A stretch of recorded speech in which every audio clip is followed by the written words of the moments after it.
What's going on, guys? Welcome along to another video. I'm Matt over at DSR, and today we have got the new DJI Osmo Action 5 Pro. That's the one that I've got on my helmet, and I've got my Action 4 as my B-roll camera looking back at myself. Now I'm hoping to get this video done before it rains. There is a severe weather warning for today for this area, so hopefully we can get this done in time. No one likes getting wet on a bike. If you're also a motovlogger and you are thinking about getting the Action 5 Pro, well, today is my top 6 features of this new camera and how it will benefit and make our lives a little bit easier as motovloggers. And P.S. it's already raining. Well, let's get down to it then, no messing about. Number one then is going to be the battery life. Now I've got a GoPro Hero 9 and 10, and whenever I've used the Action 4 as my main helmet camera and I've had the 10 on the handlebar, the 10 has always died first before the Action 4. So the DJIs have always had really good battery length, but for the Action 5 they've increased it.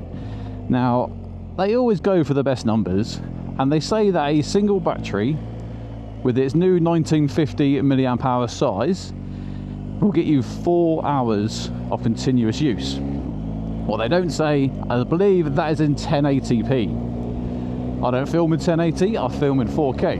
In a different video I will do a full test on the battery length at 4K. But the main thing is the new battery in the new 5 is even better than the 4. And when we're out filming, when we're out riding, we don't want to be pulling over every hour or so to change the batteries. If I can get 2 hours of riding, 2 hours of reviewing a bike from one battery or more, fantastic. What are we breaking here for, mate? Yeah.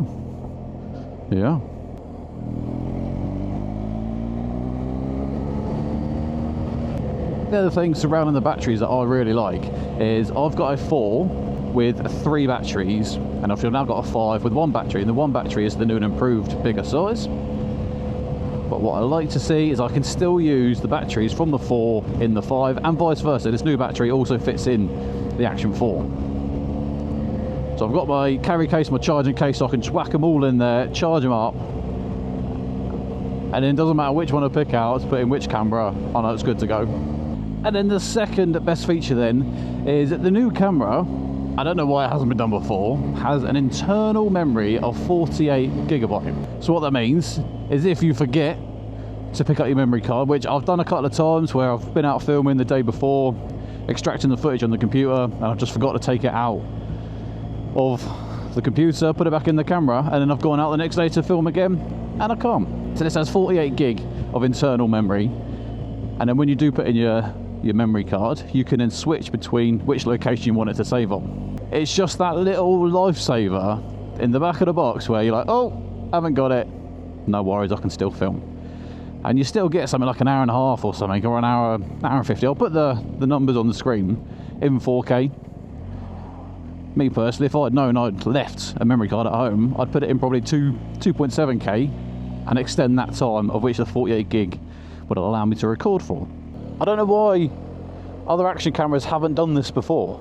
Why haven't we got some form of internal memory? I don't know.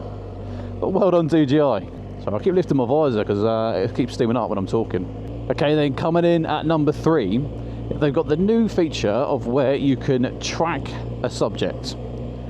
Now for me personally, this is going to be very, very useful. When I'm doing my review, I like to pull over, I like to do a walk around of the bike, and sometimes I'll put the camera down stationary on a tripod facing me and the bike, and then kind of talk about the stats or whatever it may be. Well, with this new feature, I can do that, put it down, I can track myself, so when I'm walking then around the bike, the footage actually kind of follows me, and it just makes it look like you've got a camera crew following you. I believe it drops it from 4K down to 2.7, that's how it does it. So this is what I mean. The camera is about, I don't know, 10 foot away from me and from the bike, but I can move around and the camera, the footage, should hopefully track me. I'm quite far away, so I can't really see. So what's interesting is with the DJI Mimo app, is you can live preview and view the live footage, whereas the GoPro 10, I don't know about 13, you can't do that, the screen goes black. At the minute, I've got it in this active subject tracking, so hopefully it will follow me as I move around the bike. But it doesn't show the box outlining me on the phone. Now that would be nice to see, so I could have my phone here, camera's all the way over there, can't really see the screen, it's quite small, but I can see the box tracking me still. That's what I would like to see, because then I know it's still working. But yeah, this is subject tracking. Do you think it's going to be useful to you in the motovlogging world? I'll definitely use it. It just adds something a little extra to the video, I feel, if it's kind of tracking you and moving you, rather than just a stationary video. The good thing with social media nowadays is they've given you the capability of doing it in 16:9, i.e. normal YouTube format, or 9:16 Instagram. Just like the DJI Osmo Pocket 3, that's got a tracking feature. So it's nice to see that they're bringing some of these features from the topper tier, so the Pocket 3, down to the lower, cheaper cameras. I'll tell you what, the weather is closing in. Let's get back to the garage and we'll finish off this video there. I suppose we could do one more. We are sat here anyway. So number 4 then is going to be the price difference between the DJI and GoPro.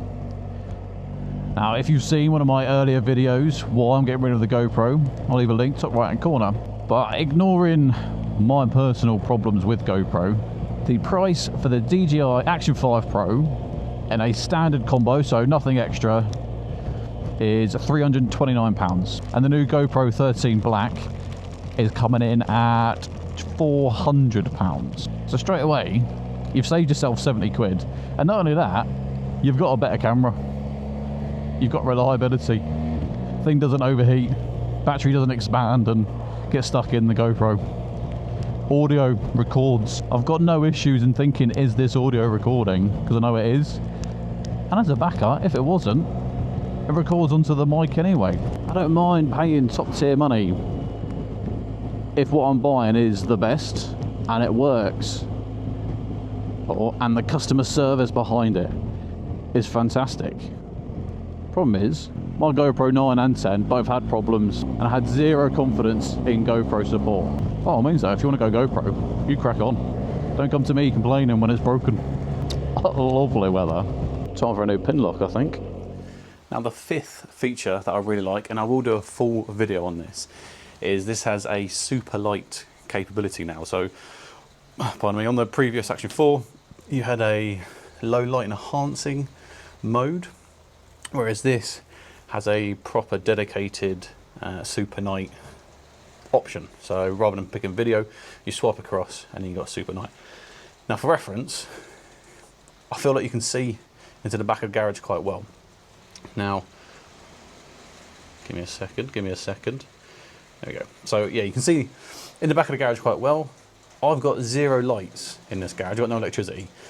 So I'll take a video with my phone and overlay it and see if that shows you the difference between the super light that is on right now, what you can see, pretty good, versus what I can actually see. I've now taken it out of super night and this is just in normal video mode. EV balance is 0 and I've got the ISO to allow it to go between 1000 and 12,800. I don't know what it's on, I'll just leave it on auto and just give it that parameter. Oh yeah, which one do you think looks better? Is there a quality difference between the super night and the standard video? Like I said, I will do an on the bike full testing of the light capability, the video at night, and then the video super night at night. Because when you're on the bike, that's always one of the problems filming. Nighttime, the light's crap because sometimes you're in a dark area and you've only got the bike lights to illuminate the road in front, and half the time then the camera wants to lower the shutter speed to allow more light into it, which makes it very blurry and non-usable. Apologise for the sound of the tsunami, it is coming down pretty hard. And lastly then, for myself, what I love is I've got the Action 5 and I've got some of the extra accessories, and everything comes across and fits onto the Action 5, whether it be the cases, any ND filters I might have, the batteries. I think the magnetic bases that you can just swap them around is superb. The fact that the GoPro have only just come to the magnetic quick mount, I think's ludicrous.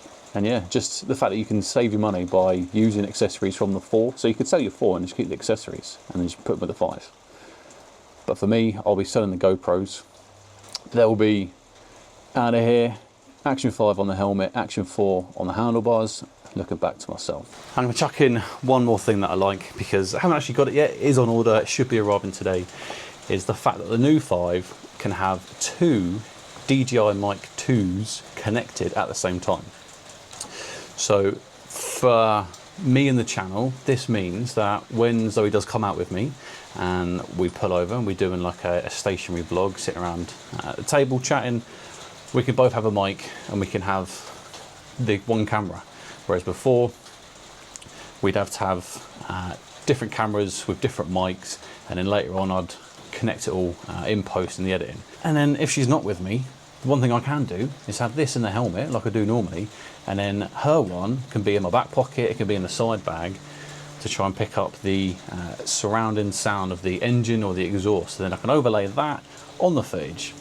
So again, I'm going to do a full video on a dual mic setup and how you can best use it, because that is always one thing with the mics. You don't want too much wind, you don't want too much noise at the front of the helmet. So you kind of, some people use the noise cancelling, I personally don't, but then they drop the decibel in so it just picks up the voice. That then obviously can mute out or eliminate some of the sound of the exhaust.